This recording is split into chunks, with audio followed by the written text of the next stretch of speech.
Section 37. Restrictions on certain ground. The decree of nullity of marriage shall not be made on the ground that the marriage is voidable by virtue of Section 5, sub 1b, c, or d of this Act, unless the court is satisfied that the petitioner was at the time of the marriage ignorant of the facts constituting the ground. So this ignorance is a major, you notice that in all of these circumstances, the ignorance is a major point. So that decree will not be made except the petitioner was at the time of the marriage ignorant of the facts that constituted that ground.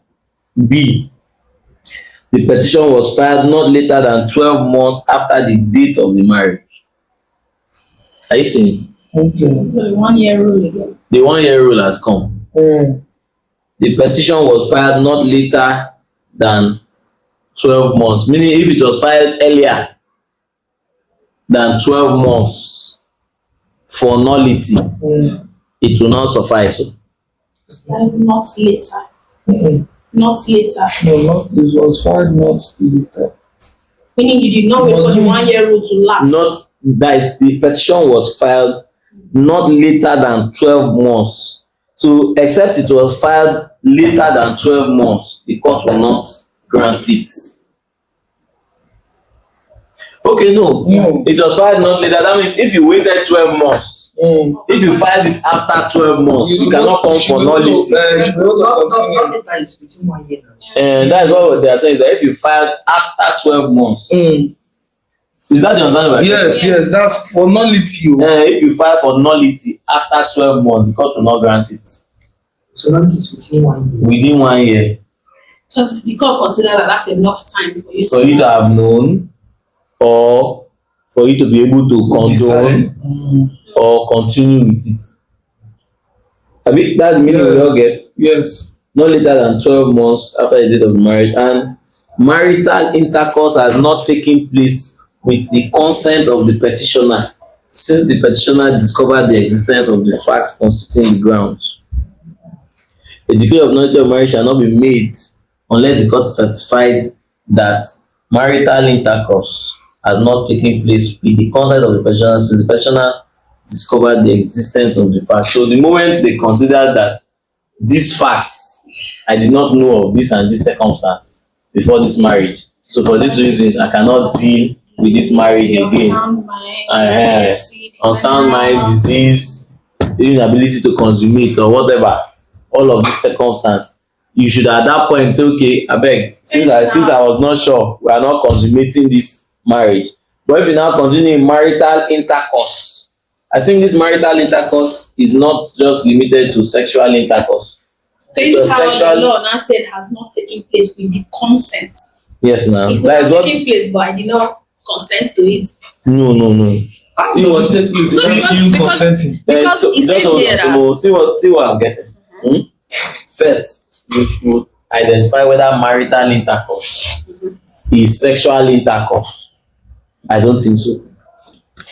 Marital intercourse as a word is not limited to sex. Yes, not the conversation. Please, we should check intercourse. Intercourse. Yes, I don't know, Josh. Is intercourse limited to sex? yes. Is limited to sex? You think so? Because intercourse, let's see. Is dominantly used with sex, but is not limited to sex, in my best opinion. Please let me know. Shaking one. So use the word I've not seen the word marital intercourse. This question I'm also saying. A marital. In my own mind, what came to my mind is a sexual intercourse in marriage is marital intercourse. Yes, Sexual. I thought so.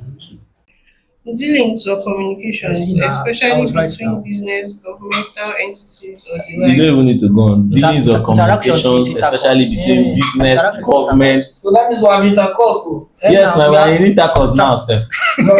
No, this session is an intercourse. Hello, Hello, sir. I said this. That thing that is in your mind, no. This session we are now is an intercourse. It's you people that are intercourse, We've read it from the Black's Law Dictionary. So intercourse is not a word limited to sex. But then, as it relates to this particular last section. Oh yeah, check the meaning of marriage. Okay, finish the Marital- meaning of intercourse. Finish the meaning of intercourse. Let her finish There the is meaning the of first intercourse. one. Second one is physical sexual contact, Okay. especially involving the penetration of the vagina by the penis. Okay. Finish. Check marital. Okay, I have something here. Marriage intercourse generally means marriage intercourse generally means sexual relations between a husband and wife within marriage. It's often used in law, religion, or other writings to describe sexual activity that happens as part of the marital relationship, sometimes called Sorry, that tells you marriage is not marital. Because saying the marital relationship, and we had intercourse to be an intercommunication. So when you now hear marital relationship, marital intercourse. is it not like marital Sorry, I'm intercourse? so sorry, Yes, but marital let's not intercourse. confuse. the Don't word type marriage intercourse. Type marital intercourse. That's the word. Marital Of or relating to the marriage relationship. Eh? Marital. Yes. Of. Or relating to the marriage relationship. Any other word? Any other thing? That's all. Of or relating to the marriage relationship. That is marital. So check marital intercourse. No, you were reading something. Okay, it's intercourse. Okay. Check. Marital intercourse means sexual relations between a legally married husband and wife. Marital, in relating to marriage. Intercourse, in this context, sexual activity, usually involving penetration. Fair enough. So it's sex now. Because the word intercourse on No, its don't own, go back to the no, because I'm intercourse. just trying to like say what you're saying. The word intercourse on its own does not always mean sexual intercourse. However, marital intercourse Marital intercourse, is definitely sexual. sexual. That's what this. So what they are saying is that you cannot raise an action for nullity of marriage if after you realize the thing that you want to rely on for nullity, with your consent, There was still you have had sex.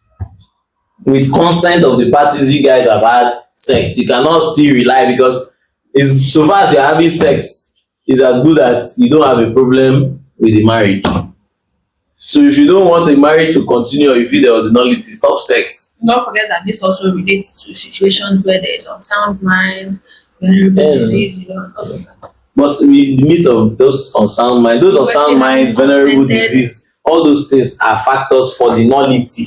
But we're But still- that while you knew those factors for the nullity, which you should ordinarily initiate an action to say the marriage is null and void, yes. you are still consummating the marriage. Consent with your consent. So what we are saying is that if you want to raise an action for nullity of the marriage, stop consummating it. I think even for dissolution, if you consummated your marriage 2 days to the petition for dissolution of marriage, the court will not grant. So the man will not come and say, you know what, I slept with her day before yesterday. Ah, it's a defense. that's the defense. Master defense actually. Interesting. Very lovely sexual session. So my love. They'll not come with matching outfits. No, that one is Judgment Day. even extreme. The sex part now. Eh, You just come and say, my lord, we enjoyed ourselves so early 2 days ago. I was surprised to see the I'm surprised. I even promised her 50,000 naira that I have not Why seen. is money in this conversation? You have always been the one who raising it since. Don't come at this thing.